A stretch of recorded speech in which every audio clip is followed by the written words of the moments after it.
হয়ে পড়া মুশকিল। বিশেষ করে চিকিৎসা ব্যবস্থার অপ্রতুলতা। সরকারি চিকিৎসা এত বেশি দুর্নীতিগ্রস্ত, এত বেশি অপ্রতুল, এত অব্যবস্থাপনা, অদক্ষতা, যার ফলে আমাদের মানুষেরা ওখানে যেতে চায় না। রোগ চেপে রেখে কোনোরকমভাবে তারা জীবন পার করে দেয়, কিন্তু সহসাই তারা সরকারি হাসপাতাল বা ডাক্তারের কাছে যেতে চায়। আর বেসরকারি যে চিকিৎসা আছে এগুলোর মানের ব্যাপারেও প্রশ্ন আছে। তার চেয়ে বড় প্রশ্ন হলো যে ব্যয়ভার এত বেশি যে এটা অনেকের পক্ষে অ্যাফোর্ড করা সম্ভব হয় না। এই সব কথা চিন্তা করে আমরা যারা মানুষ নিয়ে ভাবি, মানুষ নিয়ে রাজনীতি করি, মানুষের কল্যাণে কাজ করাকে আমরা ইবাদত মনে করি, জামাত ইসলামী ঢাকা মহানগরীর পক্ষ থেকে ইতিমধ্যে বিভিন্ন এরিয়াতে, উত্তরাতে 2টা করেছি, বাটেরাতে 1টা করেছি, আজকে এখানে হচ্ছে। আমরা এখানে যারা চোখের ছানি পড়া রোগী তাদেরকে আলাদা করে পরে হাসপাতালে নিয়ে তাদের চিকিৎসা দিচ্ছি। ইতিমধ্যে প্রায় 70-80 জনের মতো ছানি পড়া রোগীকে আমার উদ্যোগে তাদের ছানি অপারেশন করিয়ে দেওয়া হয়েছে, তাদের লেন্স লাগিয়ে দেওয়া হয়েছে। আজকেও যা হবে এদেরকে আলাদা করে পরে আমরা হসপিটালে নিয়ে চিকিৎসা করাই দেবো। দেখেন, বয়স্ক মানুষেরা অনেকের এই সামর্থ্য নাই চোখের ছানি অপারেশন করাবে। আর আমাদের দেশের সরকারি হাসপাতালে চাইলে এগুলো ফ্রি করে দিতে পারতো, ডাক্তারের তো কোনো অভাব নেই, কিন্তু করবে না। আর বেসরকারি হাসপাতালেও করবে না। তো মানবিক জায়গা থেকেই আমরা যারা ইসলামের কথা বলি, দ্বীনের কথা বলি, আল্লাহ কোরআনে বলছেন কুনতুম খায়রা উম্মাতিন উখরিজাত লিন-নাস, তোমরাই সর্বোত্তম জাতি, তোমাদেরকে দুনিয়ায় আনা হয়েছে মানবের কল্যাণের জন্য। আল্লাহর এই আয়াত বাস্তবায়ন করার জন্যই আমরা এই কাজগুলোর উদ্যোগ নিয়েছি। আমাদের এই উদ্যোগের মাধ্যমে আমাদের যে ভাই বোনেরা, শিশুরা উপকৃত হবে, আমরা আল্লাহর শুকরিয়া আদায় করি, আমরা আল্লাহর কাছে জাযা চাই। আর আমরা এটা ওয়াদা দিচ্ছি, এই শহরে যতক্ষণ পর্যন্ত দায়িত্বশীল নেতৃত্ব তৈরি না হয়েছে, সঠিক লোকদের হাতে নেতৃত্ব যতক্ষণ পর্যন্ত না গিয়েছে, এই যে নগরের যে বিড়ম্বনা, এটা দূর করার জন্য বেসরকারিভাবে, বিশেষ করে জামাতের পক্ষ থেকে, আমার পক্ষ থেকে আমি এই মানবিক কাজটা অব্যাহত রাখবো।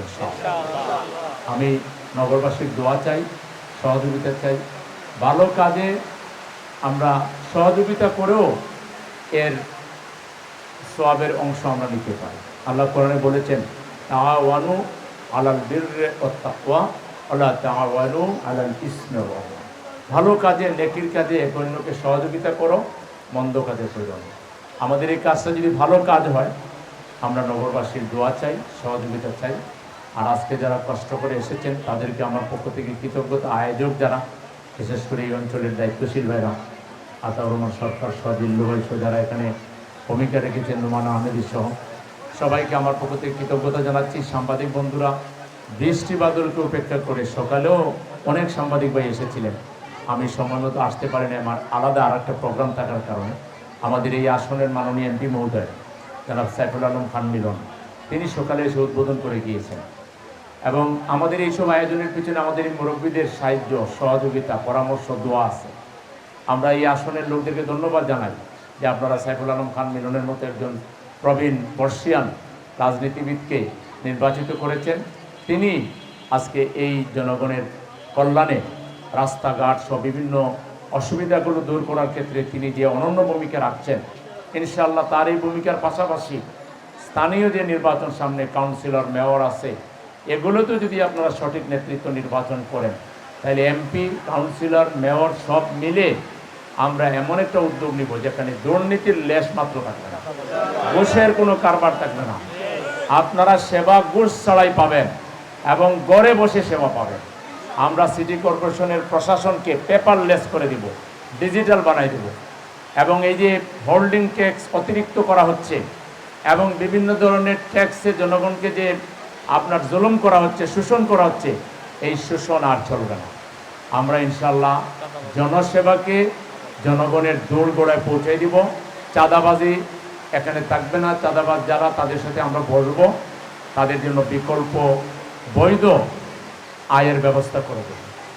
কিশোর গ্যাং যারা, এদেরকে বুঝিয়ে শুনিয়ে আমরা সঠিক পথে নিয়ে আসবো, তাদের মা বাবার কাছে তুলে দিব। ব্যবসা বাণিজ্য, ব্যবসায়ীরা আপনারা দোকান খুলে রেখে মসজিদে যেতে পারবেন, বাড়ি যেতে পারবেন। আপনাদের দোকানে কেউ যে 1 টাকা ক্যাশে হাত দেবে, সিসি ক্যামেরা দিয়ে গোটা ঢাকা নগরীকে আমরা এমনভাবে ঘেরাও করে ফেলবো যে একটা পিঁপড়াও যদি যায় আমরা সেটা দেখবো ইনশাআল্লাহ। সুতরাং নিরাপত্তার যে অভাব, আজকে নারীদের নিরাপত্তার অভাব, শিশুদের নিরাপত্তার অভাব, চাঁদাবাজি, টেন্ডারবাজি, ধর্ষণ, খুন, ঢাকা শহর থেকে চিরতরে জনগণকে সাথে নিয়ে আমরা বিদায় করে দেব ইনশাআল্লাহ।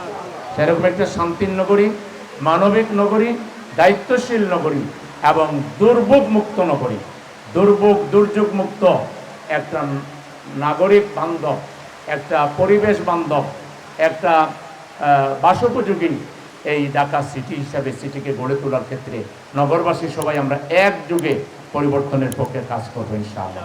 আল্লাহ আমাদের সবাইকে তৌফিক দান করুন। আজকের এই আয়োজনে আল্লাহ তাআলা আমাদেরকে এর উত্তম জাযা দান করুন। আল্লাহ সেই তৌফিক